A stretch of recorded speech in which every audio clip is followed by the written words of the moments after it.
ठीक है, तो हमने ये चैप्टर 4 हमने स्टार्ट किया था। अब चैप्टर 4 में से हमने मैक्रो मैक्रो इकोनॉमी तो पता है था ना, जो इकोनॉमी एज ए होल हम बात करते हैं। ठीक है, इसमें हमने जी सर। ये एग्रीगेट डिमांड एग्रीगेट सप्लाई हमने पढ़ लिया था। ठीक है ना। एग्रीगेट डिमांड का मतलब इंडिविजुअल की बजाय टोटल डिमांड इन इकोनॉमी। ठीक है, जब इकोनॉमी की बात करते हैं ना, तो इकोनॉमी का मतलब पूरी मुल्क की इकोनॉमी होती है। ये पूरी रीजन की इकोनॉमी, जनरली तो पूरे मुल्क की हम बात कर रहे होते हैं। ठीक है, लेकिन हम किसी पूरे रीजन की और पूरे वर्ल्ड की इकोनॉमी की भी बात भी कर सकते हैं, लेकिन जनरली हम किसकी बात करते हैं? किसी कंट्री की। ठीक है, एग्रीगेट डिमांड में सब चीज हमने पढ़ ली थी सारी ना, याद है आपको? देखें, जब तक जी आप जी सर। लोग घर में डिटेल से पढ़ेंगे ना, आप तो एमसीक्यू में फिर प्रॉब्लम हो जाएगा, दोबारा एक्स्ट्रा मेहनत करनी पड़ेगी आपको। एक दफा कंफ्यूजन स्टार्ट हो जाएगा ना, प्रॉब्लम है। अगर आपकी अंडरस्टैंडिंग अच्छी रहेगी, क्वेश्चन इजीली कर लेंगे, तो आपको आसानी हो जाएगी, कॉन्फिडेंस बढ़ेगा आपको। ठीक है, ये हमने सारा एग्रीगेट डिमांड सप्लाई हमने पढ़ ली थी सारी की सारी। मैंने आपसे कहा था इसको रीड करने का। फिर ये long run aggregate supply curve, ठीक है ना, याद है आपको? ये इंटरेक्शन भी हमने कहा था। इसकी जैसे मुख्तलिफ रीजन थे ये, ठीक है ना। क्या रीजन थे? The cause of increase in quantity resources in the long run. ठीक है, इसके कॉजेज क्या होते हैं?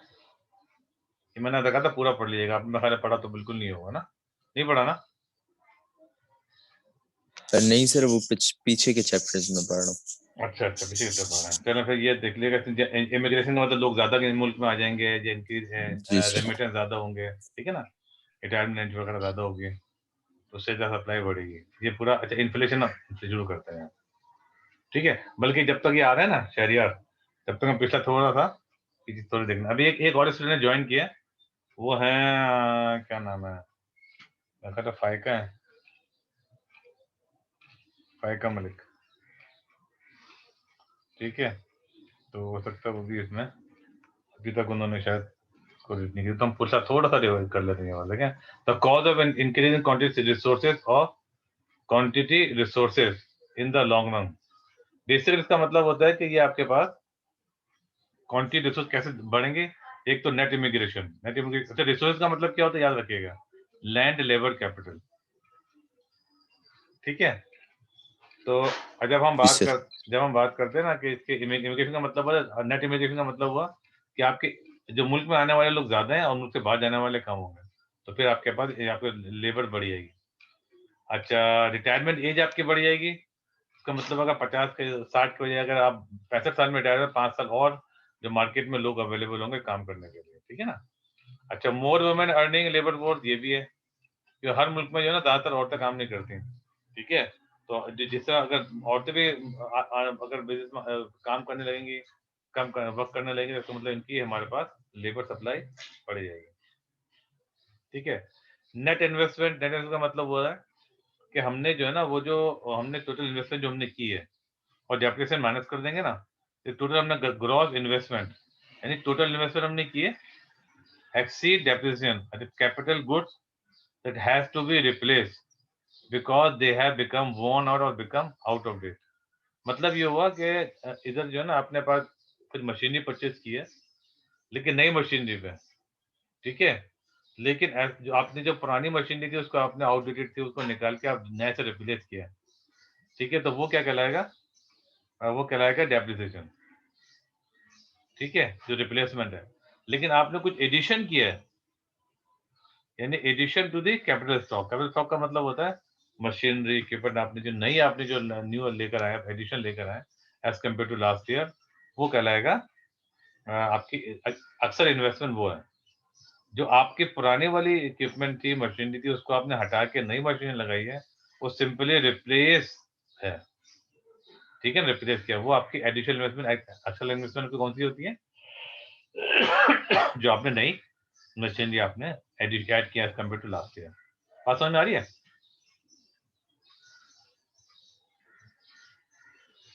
क्योंकि आपने जो जी सर। आपने जो इन्वेस्टमेंट खर्चे किया है, वो तो आपने एक पुरानी मशीनरी को ला के रिप्लेस किए, और एक मेरे को 10 मशीनरी थी, तो 10 मशीनरी में से आपने 5 मशीनरी जो है ना, 5 तो चल रही हैं, 5 जो है ना पुरानी हो गई, तो खराब हो गई, अपडेट हो गई, वो आपने चेंज की। और साथ साथ जो है आप शायद यार कैसे हैं? ठीक है आप?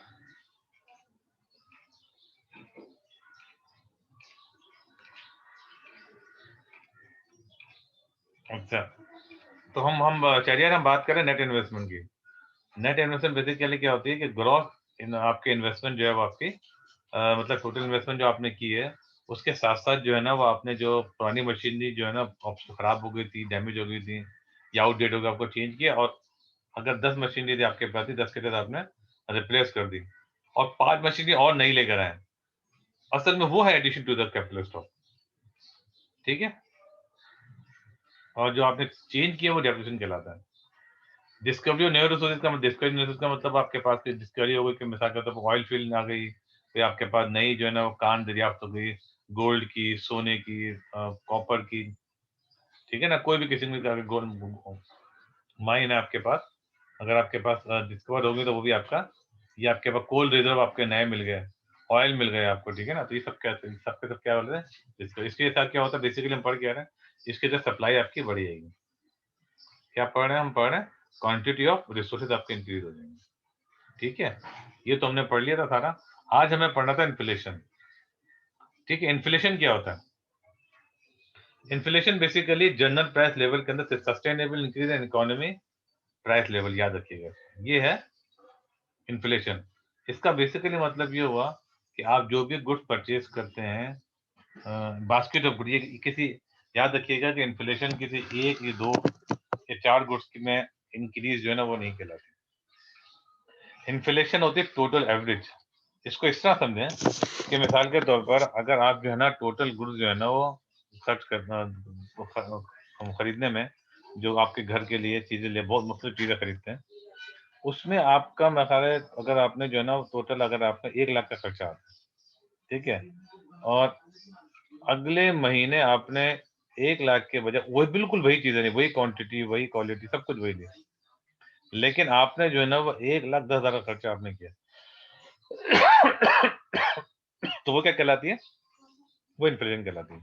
अच्छा, ये जो 1 लाख का खर्चा हुआ है, इसमें जरूरी नहीं है कि तमाम के तमाम गुड्स की कीमत बढ़ गई हो सकता है इसमें कुछ गुड्स की कीमत आपकी बढ़ गई हो और कुछ गुड्स की कीमत कम हो गई हो, ठीक है? तो जो कम हो जाती हैं और बढ़ जाती है, लेकिन ओवरऑल जो है ना आपका 1 लाख के 1,10,000 खर्चा है। तो बेसिकली हम इसमें कहेंगे कि आपकी जो है इन्फ्लेशन जो है वो, क्योंकि जो 1 लाख से 1,10,000 का डिफरेंस देंगे, 10,000 आया, 10,000 डिवाइड बाय जो ओरिजिनल पहले कितनी थी, 1 लाख थी, अब डिवाइड करें 1 लाख से और सर मल्टीप्लाई। जी। सर ये रिपीट कर देंगे, समझ नहीं आया मेरे। अच्छा, मैं कह रहा हूँ कि आपके पास 1 लाख का आपने खर्चा किया है, ठीक है, और आपने अगले महीने जो है ना वो आपने 1,10,000 का खर्चा किया उसी गुड्स परचेज करने में, या तो समझ में आ रहा है? तो जी ये समझ आ गया। ठीक है, तो जब आपने खर्चा किया है तो अब इसमें जो है ना, अब 1 लाख से 1,10,000 खर्चा होने का मतलब ये नहीं है कि हर चीज की कीमत बढ़ी हो, ठीक है? आपके हो सकता है कुछ की कीमत बढ़ गई हो और कुछ की कीमत कम हो गई हो, लेकिन ओवरऑल जो है ना वो आपने जो 1 लाख के बजाय 1,10,000 खर्चा हो गया। अगर 1 लाख से 1,10,000 खर्चा आएगा तो बेसिकली ये कहलाएगा इन्फ्लेशन। इन्फ्लेशन किसे कहते हैं? इंक्रीज जनरल प्राइस लेवल, यानी जनरली जो ना एवरेज प्राइस जो बढ़े, आपकी बढ़ गई। हो सकता है जो आपने जो वो जो सब्जियां ले रहे थे आप वो सस्ती हो गई हैं, ठीक है, और आपने जो वो मोबाइल ले रहे वो सस्ते हो गए हो, लेकिन आपकी गाड़ी की कीमत बढ़ गई, पेट्रोल की कीमत बढ़ गई, आपकी जो है ना दूध की कीमत बढ़ गई, और आपकी जो जो भी चीजें आप दे रहे ना, रेंट बढ़ गया आपका, तो वो भी सब चीज, जो हर चीज जो है ना वो, जो गैस की कीमत बढ़ गई, ठीक है ना, ये सब जो आप जो है ना वो सब जो डिफरेंट जो चीजें इस्तेमाल कर रहे थे खाने पीने की, जिसकी बाकी बाकी की चीजें बढ़ गई, ठीक है, लेकिन ओवरऑल ट्राई टू अंडरस्टैंड कि ओवरऑल आपने 1 लाख के वही चीजें आपने पिछले दफा खरीदी थी, अभी भी वही चीजें खरीदी हैं, कुछ की प्राइस बढ़ी, कुछ की कम हो गई, लेकिन ओवरऑल जो है ना 1 लाख के बजाय 1,10,000 आपने खर्चा किया। तो बेसिकली ये क्या कहलाता है? ये कहलाता है इन्फ्लेशन, यानी इंक्रीज जनरल प्राइस लेवल, यानी एवरेज जो है वो आपकी कितनी बढ़ गई? 10% की वैल्यू बढ़ गई। आप मेरी बात समझ आई? जी समझ आ गई। ठीक है भैया, दोनों की समझ में आ गई? जी सर। अच्छा, ठीक है। अच्छा, तो देखिए इसमें लिखा हुआ भी है, inflation does not mean that every price is rising और that they are rising at the same rate. What it does mean is that On average, prices are rising at a particular rate. For instance, inflation 6% would mean that on average, prices are 6% higher than the previous period. When the price level increases, the value of money falls and its purchasing power declines. Each unit of currency, that is each dollar note, will buy less. ये समझ में आ रही बात आपके? ये क्या बात कर रहा है? जब आपके पास चीजें महंगी हो जाती हैं तब करेंसी की वैल्यू आपकी कम हो जाती है। ठीक है? अच्छा, डिफरेंट किस्म के इन्फ्लेशन होते हैं।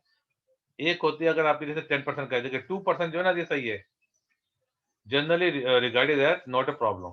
2% अगर है ना बिल्कुल फाइन, नो प्रॉब्लम। 2% 3% बढ़ गई, कोई मसला नहीं है। लेकिन अगर आपकी जो ये कहलाती है क्रीपिंग इन्फ्लेशन, ये हल्की हल्की हल्की क्रीप करता है हल्का रेंगने को। Creeping inflation is not an issue, is not a problem. लेकिन हाइपर इन्फ्लेशन का मतलब होता है कि आपके पास 50% प्राइस बढ़ गई। मतलब 100 रुपए की चीज 150 रुपए की हो गई, ठीक है ना? और 200 की चीज 300 रुपए की हो गई। और या इसको इसको अगर आप 2 लाख की चीज 3 लाख की हो गई, तो ये बेसिकली जो है ना ये आपकी ये 50% में तो बहुत ज्यादा डेंजरस होता है। ये जिम्बाब्वे में हुआ था ये मसला भी करंटली, ठीक है ना, 21st सेंचुरी के अंदर। इससे पहले जर्मनी के अंदर भी ये मसले मसाइल आए थे। उधर भी करेंसी की वैल्यू बहुत डाउन होगी, लेकिन वो कई साल पुरानी बात है वो। लेकिन अभी जो 21st सेंचुरी में करंट बिल्कुल जो है ना उसमें क्या था ये कि 21st सेंचुरी मतलब अभी जो आया था, यानी कि 2000 के बाद क्या हुआ था कि आपके पास करेंसी की वैल्यू इसकी बहुत प्रॉब्लम आ गई थी इसके अंदर, ठीक है? और बहुत ही प्रॉब्लम है इसके अंदर। देखें ये अच्छा एस्टिमेटेड दैट रीच 2008, देखिए 2008 की बात करें, बिल्कुल अभी की बात करें, 12 13 साल पहले, ठीक है? ये बहुत ही खतरनाक चल गया, एनीवेयर बिटवीन 200 मिलियन%। देख रहे हैं आप, ये 50% 50% की हम बात कर रहे हैं, ये 200 मिलियन% एंड 89 सेक्सट्रिलियन% इतना बढ़ गई थी। इतनी खतरनाक, यानी करेंसी की वैल्यू खत्म हो गई थी, ठीक है? हाइपर इन्फ्लेशन कब होता है? Occur when inflation get out of control and sometimes result in people restoring the barter. Barter सब समझते हैं? आप दोनों बताइए बार्टर सिस्टम क्या होता है?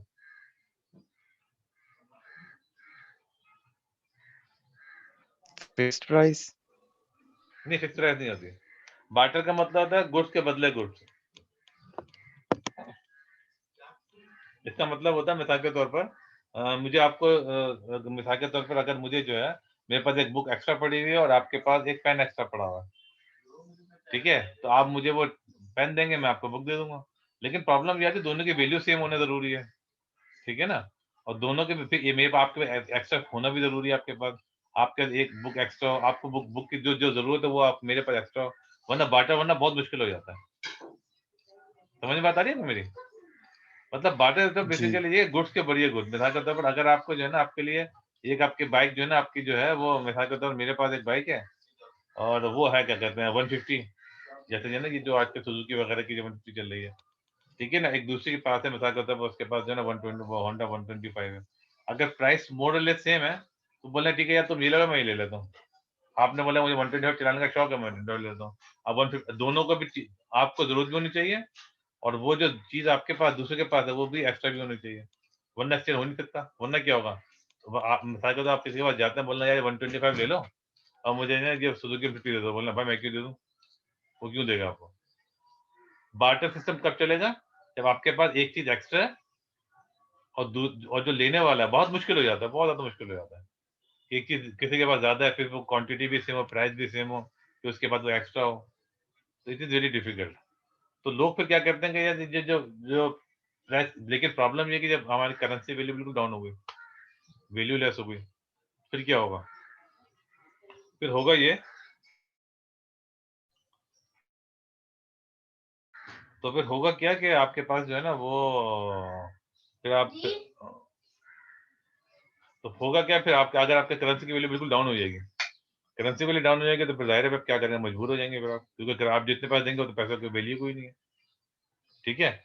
और गुड्स की वैल्यू बढ़ जाती है क्योंकि गुड्स बहुत महंगी हुई है। तब आप क्या करते हैं, एक चीज देखिए मिसाल के तौर पर आपने क्या किया, आपने रोटी देके चावल ले लिया, ये तो चलो सर सिस्टम है। एक के पास एक्स्ट्रा चावल पड़ा है, दूसरे का जो है ना वो क्या कहते हैं आटा एक्स्ट्रा पड़ा हुआ है। लेकिन फिर वही वाली बात है उसकी एक के पास एक्सेस होना जरूरी है, दूसरे के पास उसकी नीड होना जरूरी है, वरना एक दूसरी चीज दूसरी चीज क्यों लेगा वो? ठीक है, समझ में बात आ रही है मेरी? कंफ्यूज तो नहीं हो रहा है? जी आ रही है समझ। हाँ, तो बेसिकली ये इस वजह से हमको करना पड़ता है ये। लेकिन प्रॉब्लम ये आती है कि अगर हम इसको जो है ना ऐसे ना करें तो, लेकिन इन्फ्लेशन इसकी वजह से प्रॉब्लम, इसलिए बहुत, इसी इसका मतलब क्या हुआ, मतलब कि बहुत बड़ा इशू है ये। क्योंकि करेंसी जो है ना बहुत आसानियां पैदा करती है। आपको जो चाहिए पैसे लेके जाते हैं, चीज लेकर आ जाते हैं, ताकि उसकी पैसा वैल्यू पता है। लेकिन वैसे वैल्यू को जज करना बहुत मुश्किल हो जाता है हर चीज का ना। आपको पता है 200 रुपए की है, लेकिन दूसरे की जो अगर चीज जगह दूसरी चीज ले रहे हैं, तो दोनों की वैल्यू को सेम होना जरूरी है। तो मतलब आप समझे, बहुत ही इशू आ जाता है, इंतहाई प्रॉब्लम आ जाती है, इकोनॉमी हिल के रह जाती है। तो उसके लिए क्या जरूरी होता है? जरूरी ये होता है कि आपके पास जो है इसको इन्फ्लेशन तो कंट्रोल में ही रहे। यानी 2% 3 करते पाकिस्तान के अंदर ये आपके पास जो है महंगाई हो रही है कुछ भी, लेकिन 6 7 8% चले हो रही है ना। ये भी चलो डेंजरस तो है, लेकिन इतनी नहीं होती कि बिल्कुल ही आपके पास वैल्यू खत्म हो जाए। ठीक है, लेकिन 2 3 4 2% तो बहुत ही मतलब कि आइडियल है। ठीक है ना। दुनिया के अंदर आप दूसरे मुल्कों में नॉर्मली 2 से 3% होता है, लेकिन 5 6 7 8% जो है ना डेंजरस हो जाता है। 50% तो बहुत ही खतरनाक हो जाता है। ठीक है जी। अच्छा, क्रेडिबल भैया, लो रेट ऑफ इन्फ्लेशन ये होता है? लो रेट का मतलब जो है ना कोई 2% नहीं है, 2 3 4 5 6 10 तक भी हो सकता है। मतलब मुख्तलिफ इकोनॉमी मुख्तलिफ उसको बात करते हैं, जितना आप मार्केट को सस्टेन कर सकें। ठीक है। अच्छा अच्छा, ये तो हाइपर का मतलब होता है बहुत ज्यादा इन्फ्लेशन हो जाए, बहुत हाई रेट हो जाए। अच्छा, इसको मेजर कैसे करते हैं? इन्फ्लेशन को मेजर करने का इसका एक तरीका है, सिलेक्टिंग बेस। इसका तरीका ये होता है, पूरा तरीका समझ लें। ये बेस से सिलेक्ट करते हैं। बेस का मतलब ऐसा, ये कंपैरिजन के लिए होता है बेसिकली। अगर हम कहेंगे कि भाई प्राइस बढ़ गई है, तो भाई कब से बढ़ गई? पिछले साल से बढ़ गई है, उसके पिछले साल से बढ़ गई है, या ये कम हो गई है, किस हिसाब से? तो वो हम देखते हैं, एक बेस बेस से सिलेक्ट करते हैं जो जिसके अंदर कोई प्रॉब्लम नहीं होती है। ठीक है ना। अनयूजुअल हैज अकर्ड, ये भी याद रखिएगा। किसी किसी अगर नथिंग है जो मतलब किसी देखें, कौन सा साल स्टाइल लेते हैं जिसके नॉर्मली चीजें नॉर्मल है। मिसाल के तौर पर किसी साल में अगर जल्जला आ गया, तो उस साल को बेस से नहीं लेंगे। किस साल के अंदर अगर हमारे पे वॉर हो गई है, उस साल को नहीं लेंगे। किसी साल के अंदर बहुत ज्यादा प्रॉब्लम आई थी, स्ट्राइक बहुत चल रही थी, प्रॉब्लम चल रही थी, उसको भी नहीं लेंगे। ठीक है ना। किसी साल बहुत ज्यादा प्राइस कम थी, उसको भी नहीं लेंगे। एक नॉर्मल ईयर लेते हैं जिसके अंदर कोई ज्यादा कोई एक्स्ट्रा चीज नहीं हुई है, नॉर्मल ईयर है। बहुत ज्यादा महंगाई भी नहीं थी, बहुत सस्ती भी नहीं थी, बहुत ज़्यादा कोई एक्सटर्नल कोई प्रॉब्लम नहीं हुई थी। मतलब कोई वॉर नहीं हुई थी, कोई फ्लड नहीं आया था, कोई स्ट्राइक नहीं हुई थी, मतलब कोई इकोनॉमिक कोई हुकूमत चेंज नहीं हो रही थी। ये बहुत से फैक्टर होते हैं, कंसीडर अगर अनयूजुअल कोई चीज़ हो जाए तो उसको हम कंसीडर नहीं करते। उस साल को लेते जो साल जो है बड़ा एक एवरेज साल होता है, जिसके अंदर कोई नॉर्मल ईयर होता है, उसको हम बेस ईयर ले लेते हैं। अच्छा, उसके वैल्यू जो है ना 100 लेते हैं। ये मैं आपको बताऊंगा ये 100 क्यों लेते हैं, इसकी वजह बताओ क्यों, इसकी वजह क्या होती है। अच्छा अच्छा, उसके अलावा क्या आता है, एक तो ये लो, उसके बाद कैरिंग एक पहले तो बेसिक ले लिया, फिर कैरिंग आउट अ सर्वे और फाइंड पीपल स्पेंडिंग ए पैटर्न। फिर सर्वे करते हैं कि वो लोग क्या क्या चीजें लेते हैं, कि नॉर्मली जो है ना वो हर साल क्या चीजें ले रहे होते हैं, क्या क्या चीजें लेते हैं। तो बहुत सारी, तकरीबन कोई 60 65 500 गुड्स प्रोड्यूस करने लेते हैं। ठीक है ना। तो इसमें क्या क्या चीजें होते हैं कि हम क्या क्या चीजें उस पर ले रहे हैं। फॉर एग्जाम्पल कोई 200 गुड्स हम मिले, इसमें जो है आटा, चावल, चीनी, दाल, सब्जी, धनिया, पुदीना, हर चीज जो बहुत लंबी ये कौन करता है? जब नॉर्मली जो है ना स्टेटिस्टिकल डिपार्टमेंट होता है गवर्नमेंट का, पाकिस्तान में भी पाकिस्तान स्टेटिस्टिकल डिपार्टमेंट ये कैलकुलेट करता है सारा इन्फ्लेशन। ठीक है, इनका काम ये होता है, पूरे साल ये करते रहते हैं। ठीक है, और सैंपल लेते हैं, जाके घर से मालूम करते हैं, बाजार जाते हैं, होलसेलर के पास जाते हैं, रिटेल के पास जाते हैं, सब जगह जाके डेटा इकट्ठा करते हैं और कीप रिकॉर्ड रखते हैं वो पूरा। ठीक है, कितने उसके बाद फिर वो बताते हैं कि इस साल इन्फ्लेशन कम हो या कम। आपने अक्सर देखा होगा, उसमें भी आ रहा होता है, खबरों में भी आ रहा होता है। ठीक है, कि पहले इतना था, वो एक हाथ में पर्चा पकड़ा होता है, बता रहा होता है कि इसकी कीमत इतनी बढ़ गई, उतनी कम, पहले इतनी थी अब इतनी थी। टीवी में कभी देखा होगा, पिछले साल पिछले महीने जो इतनी थी, इस महीने ये आ गई। समटाइम वीकली भी अपने डेटा दे रहे होते हैं। ठीक है, लेकिन हम जो बात करें inflation, inflation normally year two year हम बात कर रहे होते हैं। ठीक है। अच्छा, जब उसके बाद क्या, उसके बाद एक एक वो भी लगाते हैं। एक तो ये हमने सबकी वैल्यू मालूम कर लेते हैं, फिर क्या कहते हैं अटैचिंग वेट और डिफरेंट कैटेगरी। ये वेट भी बड़ी इंपॉर्टेंट होता है। मिसाल के तौर पर अगर आपने जूते आप ले रहे हैं, महीने में एक ही दफा ले रहे हैं, उसका वेट जाहिर है वेटेज जो है ना उसका, यानी उसकी उसका वजन कम होगा। लेकिन जो आपने जैसे आप जो दूध रोजाना ले रहे हैं, सब्जी ले रहे हैं, ठीक है ना, गोश्त आप अगर आप वीकली ले रहे हैं, उसका वेट जूतों से किताबों से कम होगा। ये किताबें कॉपी ले रहे हैं ना आप, लेकिन वो आप कम जाहिर कभी कभी ले रहे हैं। देखें, weight are based on the proportion of the total expenditure spent on the different categories. For instance, if an average household spend $500 total expenditure of 2000 on food, ठीक है, 500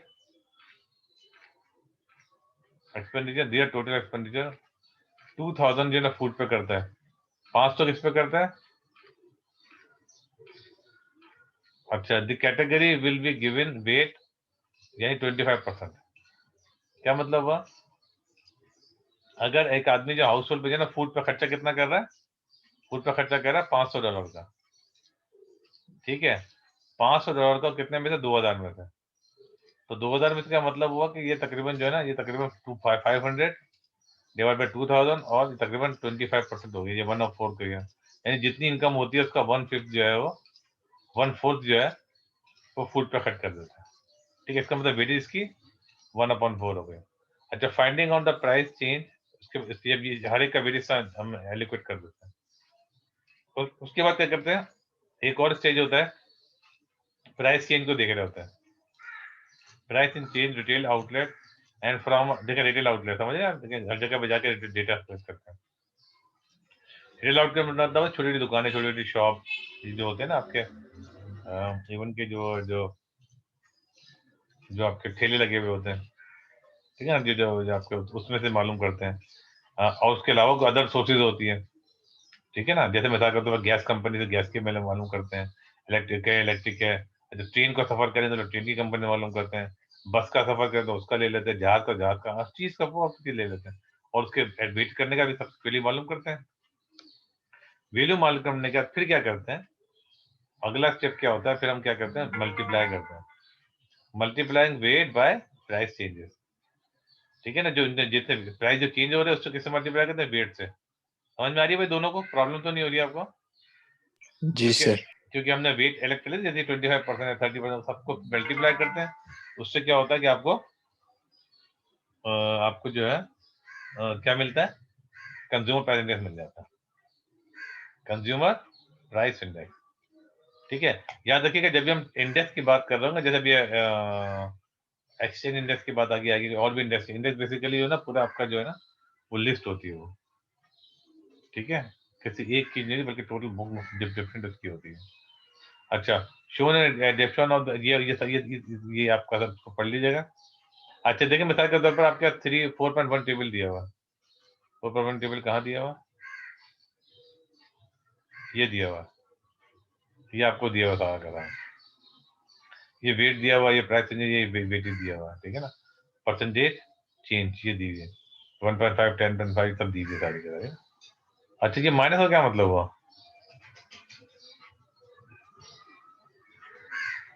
क्या समझ में आ गया? डिक्रीज हुआ है। वेरी गुड, शाबाश। इसका मतलब है इसमें कुछ डिक्रीज, इसका मतलब है कुछ बड़ी है, इसमें कुछ डिक्रीज भी होगी ना, कि प्राइस कम हो गई है, लेकिन लगे ना कि बाकी बढ़ी हुई है, किसी की 2% 6%, लेकिन एवरेज निकल के क्या आएगा अभी देखेंगे, बता रहे हैं, ठीक है। अब देखेंगे यहाँ पर इन्होंने पूरा इन्होंने ये 4% की बात कर रहा है, shown adaptation of the consumer price index और मॉरिशस की बात कर रहा है, पीरियड ऑफ दिसंबर 30 2011, ठीक है ना, इस महीने का निकाला, 2011 दिसंबर का मॉरिशस का निकाला। अच्छा, it stood 130 point at the start of the period, 130.4, देखें हम देखें जरा 130.4 का है,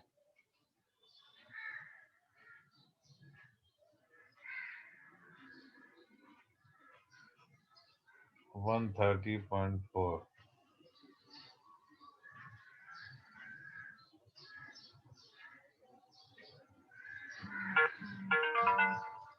कहाँ चले गए 130?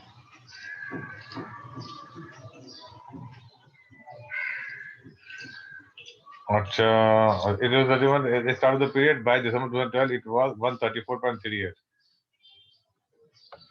अच्छा, ये तो उन्होंने ओवरऑल नहीं निकाला, तो हमें वैसे ही बता रहा है आपको कि 130.4 था और अब कितना हो गया, 134.38 हो गया।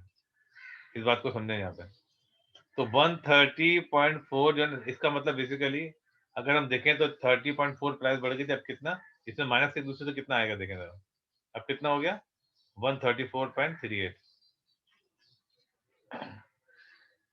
बेसिकली आप में पहले आपका 100 वैसे ही निकाल देना तो 30.4 था। अब कितना हो गया 34.3। अब तो माइनस करेंगे तो क्या आंसर आएगा देखें जरा।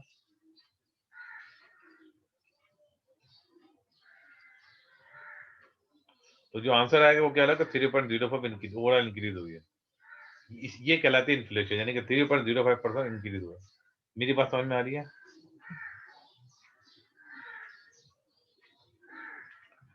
Yes sir. अच्छा, अब ये जी 134 का बेसिकली 134 का मतलब क्या होता है?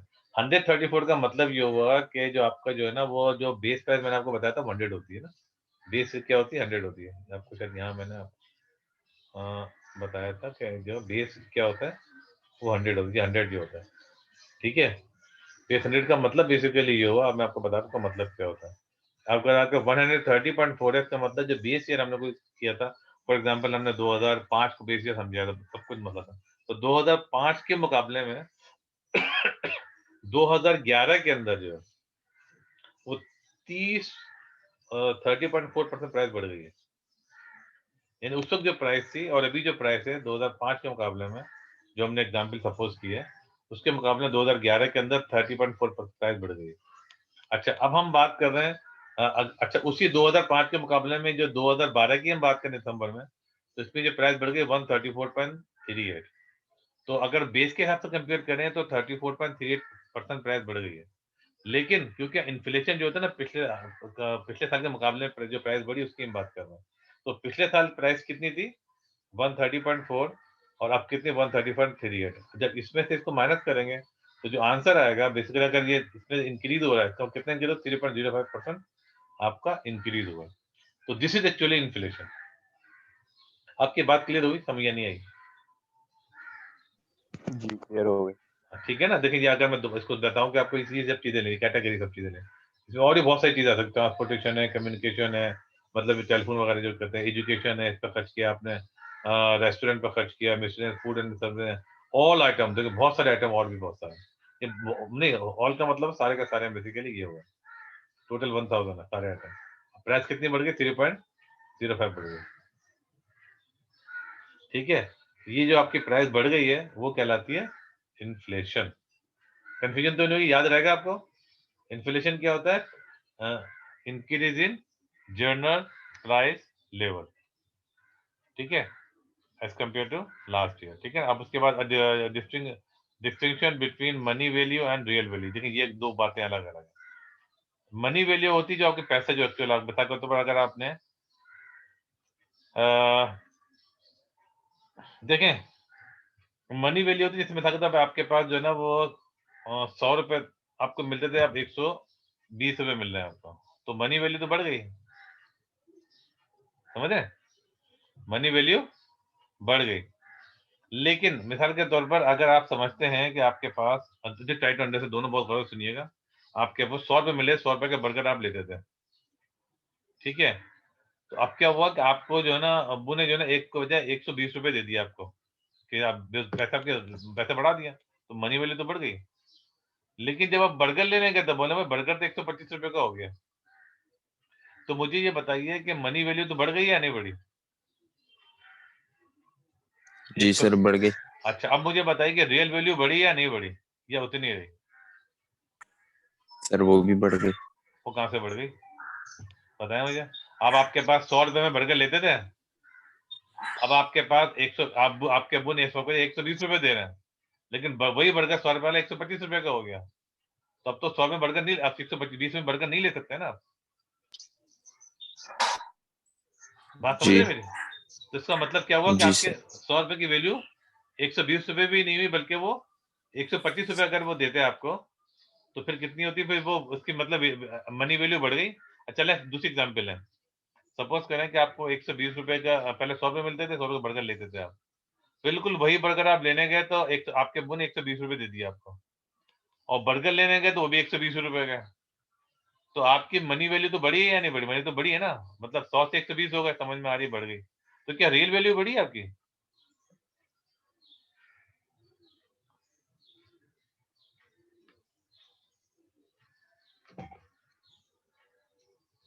इसको समझे कि आपके पास पहले भी आप 100 रुपए में बर्गर ले रहे थे, बर्गर 100 रुपए का था, आपके अब्बू ने 120 रुपए बढ़ा दी, 120 रुपए दे दिए, अब बर्गर भी 120 रुपए का हो गया। तो पहले भी 100 रुपए बर्गर थे, अब ले रहे थे, तो अब आपके 120 हो गए, बर्गर भी 120 रुपए का हो गया। तो आपकी जो मनी वैल्यू तो बढ़ गई है, लेकिन रिस्क की रियल वैल्यू बढ़ी या नहीं बढ़ी? सर एक क्वेश्चन है, ये रियल वैल्यू होती क्या है सर? हाँ, ये बता रहा हूँ, रियल का मतलब जो आप परचेज कर सकते हैं, मतलब जिस वैल्यू का मतलब हुआ कि आपके 100 रुपए में आपके पास लेके जा रहे हैं ना आप, तो 100 रुपए में से 120 रुपए, अब आपके पैसे तो बड़े में नजर आ रहे हैं ना आपको। जी। तो जब आप चीज लेने जा रहे हैं, तो वो तो एक, अब वो एक जो जो मैं जिसे मिसाल आपको दे रहा हूँ कि एक जो बर्गर 100 रुपए का था, 100 रुपए का मिल रहा है, ठीक है। अब आपके अब्बू ने 100 के बजाय 120 रुपए दे रहे हैं आपको, और बर्गर भी 120 रुपए का हो गया। तो आप बेसिकली रियल वैल्यू का मतलब परचेजिंग पावर, आपकी कितनी चीज आप उसको ले सकते हैं। पहले 100 रुपए बर्गर ले था, अब 120 बढ़ गए, तो अब तो मनी वैल्यू बढ़ने का मतलब हुआ, मनी तो नजर आ रही है ना, 100 से 120 हो गए तो नजर आ रही है, मनी वैल्यू ये तो वैल्यू है, ये नॉमिनल वैल्यू बढ़ी या नहीं बढ़ी? 100 से 120 सर होना का ये तो बढ़ी है, मनी वैल्यू तो बढ़ रही है। बिल्कुल मनी वैल्यू बढ़ रही है, लेकिन जो उसकी जो उससे जो चीज खरीद सकते हैं वो उसकी रियल वैल्यू है।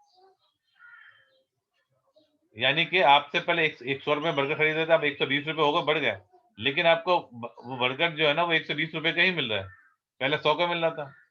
तो आपके पैसे तो बढ़ गए, मनी वैल्यू तो बढ़ गई, लेकिन रियल वैल्यू कोई इजाफा नहीं हुआ। अच्छा, मनी वैल्यू में इजाफा कब होगा? मिसाल के तौर पर आपकी जो है ना, आपको गौर से सुनिएगा, आपके 100 रुपए में बर्गर ले रहे थे, 100 रुपए का आपको बर्गर मिल रहा था, 100 रुपए आपके पास से, अब्बू ने आपके बढ़ा दिए 120 रुपए बढ़ा दिया, तो मनी वैल्यू तो बढ़ी गई 120 रुपए। अच्छा, उसके बाद जो ना, जो आपके पास जो जो पैसे जो बर्गर लेने का वो 110 रुपए का मिल रहा है, तो आपकी रियल वैल्यू बढ़ी या कम हुई?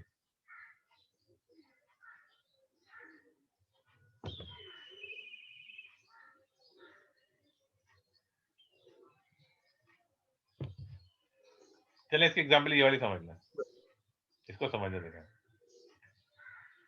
अच्छा, and the multiplied by the price index, इसको देखें। फॉर एग्जांपल, वर्कर वेजेस में राइज फ्रॉम 5000 6000, कितनी हो गई? 5000 से, देखिए पहले 2005 में कितनी कितनी तनख्वाह कितनी थी? 5000, अब हो गई $6000 हो गई है 2016 के अंदर। मनी वैल्यू बढ़ी या नहीं बढ़ी? जी। वो तो बढ़ी है ना, 5 से 6000 हो गई, तो ठीक है, इसमें मतलब ही कोई नहीं है। अच्छा, वर्कर जो है ना, वर्कर में थिंक दैट, वो तो ये समझ रहे हैं ना कि आपके पास कितनी बढ़ गई? 20% राइज हो गई। और समझ में आया 20% कैसे राइज हुई? 20% यानी कि 6000 माइनस 5000, और 1000 डिवाइड बाय 5000 और मल्टीप्लाई बाय 100। मेरी बात समझ में आ रही है? ये सिंपल मैथमेटिक्स, जो डायरेक्ट छोटी सी चीज है, आपको मैं क्या बताऊं। 20% इंक्रीज का समझ में आ रही है बात? शरिया वलीद? जी समझ आ रही है।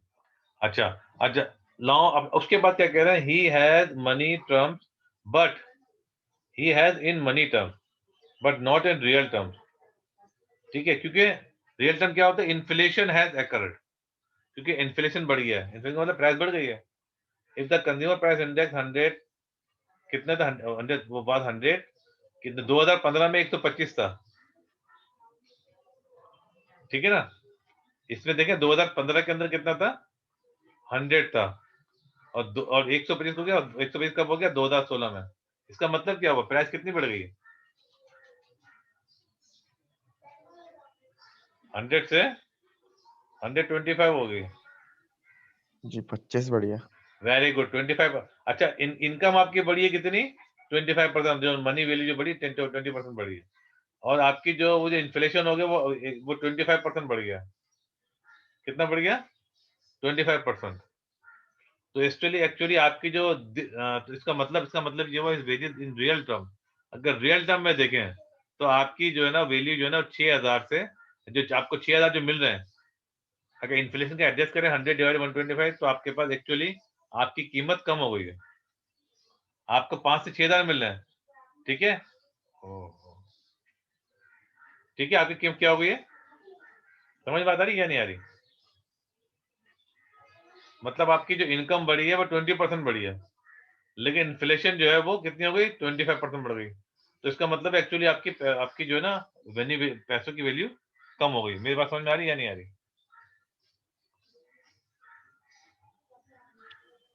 समझ आ रही। अच्छा, आप इसको एक दूसरी दूसरी तरह समझें। इसको इस तरह समझें, मिसाल के तौर पर आपके अब्बू ने जो है वो आपके पास 100 से 120 रुपए दे दिया, दोबारा एग्जाम्पल दोबारा ले रहे हैं, और बर्गर 125 का हो गया, तो इसका मतलब है आपको 120 रुपए जो वो पहले 100 रुपए सही थे भाई, 100 में 100 रुपए बर्गर मिल रहा था। अब आपके अब्बू ने आपको 100 से 120 रुपए दे दिया और बर्गर कितना 125 रुपए का हो गया। तो क्या मतलब है आपकी जो मनी वैल्यू आपके पास 100 रुपए की वैल्यू जो 120 रुपए बढ़े या कम हुआ? तो 120 की वैल्यू 120 वैल्यू तो नहीं रही ना, जिस तरह बात समझ आ रहे हैं? नहीं, एक मिनट। देखिए, क्योंकि आपके पास देखिए आपकी जो पैसे बढ़े 20 रुपए, ठीक है, और इन्फ्लेशन हो गया 25%, तो आपकी वैल्यू मनी की वैल्यू तो कम हो गई ना। समझ में आ रही है या नहीं आ जी, रही? ये कंफ्यूज हो रहे हैं? समझ आ गई। चलें, ग्रेट। जिससे आप ये जो बेसिकली इसका जो कह रहे हैं कि 6 आपके 5 से 6,000 रुपए हुए हैं, क्योंकि इन्फ्लेशन आपका 25% बढ़ गया है। इसकी वजह से क्या हुआ कि आपकी वैल्यू जो है जो 5,000 थी, हालांकि 5 से 6,000 हो गए थे, 5,000 वाले ज्यादा अच्छे थे। अब 6,000 के बाद बावजूद भी आपकी जो परचेजिंग पावर है वो 4,800 की रह गई है। क्यों? क्योंकि आपकी जो आपके 20% आपकी इनकम बढ़ी है, लेकिन इन्फ्लेशन 25% बढ़ गया। तो जब भी आप याद रखिएगा, ये मैं जनरल बात कर रहा हूँ, जब भी आपका जो है ना इन्फ्लेशन रेट जो है वो आपकी इनकम बढ़ने से ज्यादा परसेंटेज ज्यादा बढ़ेगा, इसका मतलब है आपकी मनी वैल्यू कम हो जाएगी। और जब भी जो आपका अगर इनकम आपकी बढ़ रही है, इन्फ्लेशन जिस रेट से आपकी इनकम बढ़ी है उसके कम रेट से इन्फ्लेशन बढ़ रही है, तो आपके मनी वैल्यू में भी इजाफा हो जाएगा, याद रखिएगा। बात समझ में आ गई? अच्छा, तो so in real term income has fallen by 4%। Basically in real term में आपकी जो हालत देखें, कहने को तो आपका 20% बढ़ा, लेकिन रियल टर्म में 4% आपकी इनकम कम हो गई, क्योंकि पहले आपकी 5,000 थी, अब रियल टर्म में कितनी होगी? 4,800 ही हो गई। ठीक है, तो 4% आपके बेसिकली इनकम कम हो गई है। मेरी बात समझ में आ रही है? बधाई तो आपको मनी वैल्यू के हिसाब से 5 से 6,000 डॉलर हो गए, लेकिन कोई इन्फ्लेशन उससे ज्यादा बढ़ा है, इस वजह से आपकी वैल्यू इनकम बढ़ने के बजाय कम हो गई है। With in inflation rate 25%, a 20% pay rise will mean that the worker will be able to buy fewer goods and services. आप समझ में आई या नहीं आई?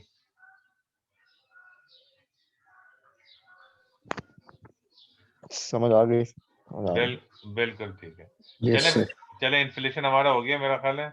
और ये आपको अब मैं होमवर्क दे रहा हूँ, क्योंकि मेरे ख्याल अगली क्लास मेरी 11 बजे, तो मैं बता रहा हूँ आपको कि कॉज ऑफ इन्फ्लेशन जो है ना, ये cost cost cost plus inflation, इसका मतलब होता है कि जो फैक्टर पोर्शन आपके बढ़ जाते हैं ना, उसकी वजह से आपकी कॉस्ट बढ़ जाती है। मिसाल के तौर पर आपकी लेबर महंगी हो गई, आपकी कॉस्ट ऑफ मटेरियल महंगा हो गया, वो कहलाती है कॉस्ट पुश इन्फ्लेशन। ठीक है, इसे पूरा डिटेल से पढ़ लीजिएगा आप। समझ में आ रही बात? अच्छा, एक होती है demand pull inflation. Demand pull inflation का मतलब होता है कि आपकी जो है ना प्रोडक्ट की जिसकी डिमांड बढ़ जाए और सप्लाई कम हो, तो क्या होता है फिर उसका वो क्या कहते हैं, क्या होता है? इन्फ्लेशन, यानी प्राइस ऊपर चली जाती है। ये दोनों बात समझ में आई या नहीं आई? ये दोबारा बताऊं? सर दोबारा बता दो।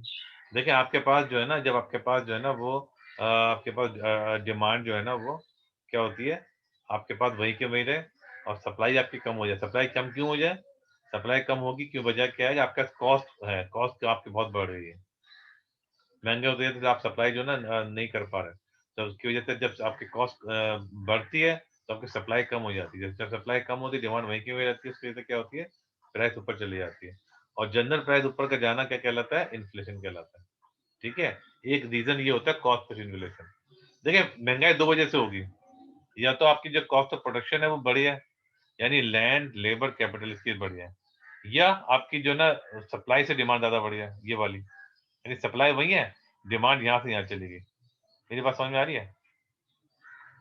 एक डिमांड पुल इन्फ्लेशन की एक वजह बताता हूँ, मिसाल के तौर पर अभी ऑनलाइन क्लासेस की वजह से लैपटॉप की कीमत ऊपर गई है या नहीं गई है? जी जी, सर। गई। गई है ना। इसी उसकी वजह ये है कि जो है ना वो जो कोई डिमांड बढ़ गई है, कोई सप्लाई वही की वही है, ये प्राइस नहीं बढ़ी है, बल्कि क्या हो गया, आपकी डिमांड बढ़ गई। तो सप्लाई अगर वही की वही रहे और डिमांड अगर बढ़ जाए, तो उससे क्या प्राइस ऊपर चले जाती है। ये कहलाती है डिमांड पुल इन्फ्लेशन। और आपकी कॉस्ट ऑफ प्रोडक्शन आपकी बढ़ जाए, उसकी वजह से आपके प्राइस ऊपर चले जाए, वो कहलाती है कॉस्ट पुश इन्फ्लेशन। ठीक है भाई? हो गया बच्चों? हो गया। चलें Yes, ठीक sir. है। आ गया। अच्छा आपको अच्छा इसके बाद जो है ना ये दो चीजें मैं आपको बताई, इसके कॉन्सिक्वेंस इन्फ्लेशन है, इसकी आप वजह क्या है, इसके इसकी इन्फ्लेशन मसला क्या होता है, ये पूरा प्लीज को पढ़ लीजिएगा। मेन्यू को, लेदर शू कॉस्ट, फिस्कल ड्रैग, ये सब पूरा पढ़ लीजिएगा, ठीक है ना। इसमें जो प्रॉब्लम है उसे पूछ लीजिएगा, ठीक है। ठीक मैं है। आपको होमवर्क दे रहा हूँ यहाँ से। डिफ्लेशन इन्फ्लेशन खत्म हो गई जब नहीं, अभी है, अभी तो काफी बहुत बड़ा चैप्टर है। चले ये देखें, इन्फ्लेशन तो हमने तकरीबन कर लिया है, आपको बाकी रीड कर लीजिएगा। और अगर आप ये पढ़ लेंगे ना, डिफ्लेशन और डिसइन्फ्लेशन, इन दोनों का डिफरेंस बहुत आसान सा है, यहाँ तक पढ़ लें। इंशाल्लाह अगली क्लास में हम जो है ना वो बैलेंस ऑफ पेमेंट पढ़ लेंगे। मैं आपको 1 मिनट में एक चीज बताता हूँ, देखिए ये होती क्या चीज है, डिसइन्फ्लेशन और डिफ्लेशन। देखें, जब आपके पास जो प्राइस जो है, जब आपकी जो है ना, जैसे हम इन्फ्लेशन कैसे करें, जनरल प्राइस में बढ़ रही है as compare to last year, उसे कहते हैं इन्फ्लेशन। अगर आपका रेट जो है वो प्राइस के मुकाबले में कम हो रहा है, मिसाल के तौर पर अगर आपकी रेट कम हो रही है, तो वो क्या कहलाती है, डिफ्लेशन।